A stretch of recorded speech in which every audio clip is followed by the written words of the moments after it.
When you think about war, what comes to mind? Let me guess. Soldiers behind trenches exchanging fire, tanks and missiles leaving destruction in their wake, civilians scampering for safety, maybe even whole cities being wiped out by nuclear bombs. What you can't see, however, is the reality behind all the headlines. A massive business of hush-hush contracts you'll never see.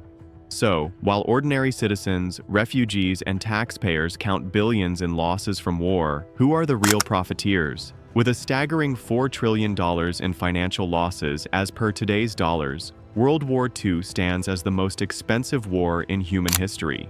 Countries like China, the Soviet Union, the UK, and Germany experienced particularly devastating economic costs, adding up to the tune of hundreds of billions of dollars each. However, the United States economy grew substantially during the war, thanks to massive profits made from selling war equipment, supplies, and loans to the Allied powers. By the end of the war, the US had become a leading global economic power. Now, while there hasn't been another global war of that magnitude, at least not yet, there have been dozens of wars and conflicts that have earned a powerful few elite billions of dollars.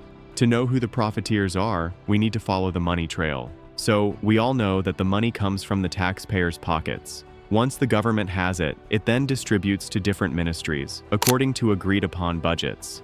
A good chunk of this revenue goes to the Ministry of Defense, also known as the Pentagon. The US currently has the highest defense budget in the world, at an eye-popping $1.06 trillion, a 99% increase since 2000. That's almost 5 times the budget of the nearest competitor, China. The most obvious beneficiary is, of course, the defense industry. In other words, companies that make weapons, ammunition, vehicles, and technology used in combat. Companies like Raytheon, Lockheed Martin, Boeing, and Northrop Grumman are some prime defense contractors that often secure direct multi-billion-dollar contracts. With every new conflict, the demand for military equipment like missiles, fighter jets, drones, and cyber defense tools goes up. And so does the money that flows from the government to these prime contractors and the subcontractors below them.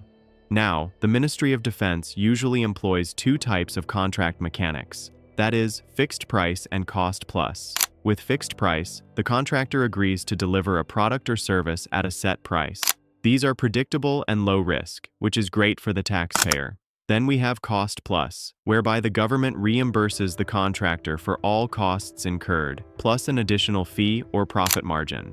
Cost-plus contracts, which are often awarded for big, complex, or high-tech projects such as advanced submarines and missile defense systems, have often been criticized for offering contractors zero incentive to cut costs. Essentially, the government is handing the contractors a blank check. For this reason, cost-plus contracts are a lot fewer than fixed price, but account for the largest share of the total defense spending. Another beneficiary are the private military contractors. In this century, war is no longer fought by just national armies. Private military companies, also known as mercenary firms, such as Blackwater, often supply additional security services, training, and even combat forces to the government, of course, in exchange for billions of tax dollars. Then we also have big banks and financial institutions, whose hand in the jar is a lot less obvious. You see, even with the ballooning budget, the government still borrows heavily to finance wars. So, they issue bonds and public debt instruments, which are, of course, brokered by banks. As of January 2025, the US government debt had reached an estimated $36.1 trillion, with 3/4 of that debt being in the form of domestic debt instruments. Now, if you go back to any conflict in the past, the cause is often always oil, gas, rare minerals, or strategic land. In the Middle East, for instance, wars have often coincided with oil interests. In many cases, companies in the energy and natural resource sectors benefit when new territories become accessible after conflicts. To complete the profiteering chain are politicians and power brokers. You see, to secure billion-dollar contractors, defense contractors usually pay power brokers, better known as lobbyists, handsomely to push politicians and policymakers to approve bigger defense budgets or specific weapons programs. And during crises, it is their job to insert their clients' interest in emergency funding bills. But it gets even more twisted. Many lobbyists are usually former government or military officials, creating a kind of revolving door and blurring the line between policy and profit. But it doesn't end there.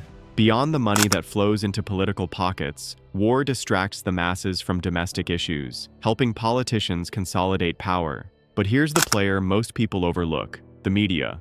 Wars mean fear, and fear sells. 24/7 coverage spikes ratings, ratings spike ad revenue, and networks with exclusive war coverage rake in millions. So, while the images of suffering are real, the incentive to keep audiences hooked on war is also very real. So maybe war isn't just about borders or ideology. Maybe it's a trillion-dollar industry where the battlefield is only half the story, and the boardroom is the other half. The real question is, when the next war comes, will it be about protecting people or protecting profits? Drop your thoughts in the comments. And if this breakdown opened your eyes, make sure to like, subscribe, and watch the next video in the series.